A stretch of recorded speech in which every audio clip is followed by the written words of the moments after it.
আসসালামু আলাইকুম। আজকে আবার একটি ভিডিও নিয়ে আসলাম। আমার ক্ষেতে গাছ রোপণ করব।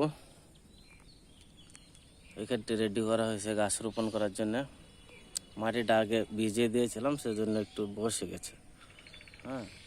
আগে ভিজিয়ে দিয়েছিলাম, দুইটা চাষ দেওয়ার পরে মাটিটা ভিজিয়ে দিছি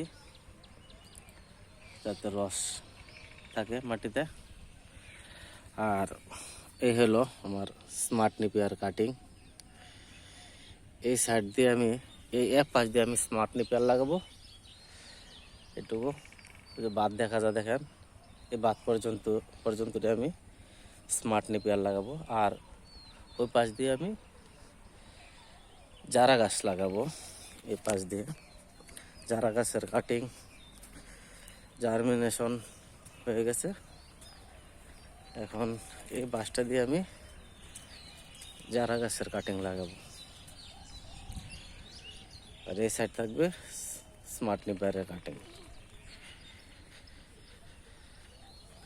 ঠিক আছে বন্ধুরা, আমার ঘাস খেত কীরকম হয় পরবর্তীতে আমি আপনাদেরকে দেখাবো। সবাই দোয়া করিয়েন যাতে আমার ঘাস কাটটা সুন্দর হয়। আমি প্রথমে দড়ি টেনে নিছি। দড়ি টেনে নেওয়ার পর 3 ফিট দূরত্ব করে আমি রোপণ করছি। এই গাছটি তো অনেক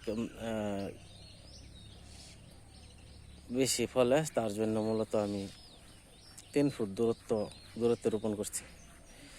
ঠিক আছে, সকলকে আল্লাহ তাআলা ভালো রাখুক। আজকের মতো বিদায়। আসসালামু আলাইকুম।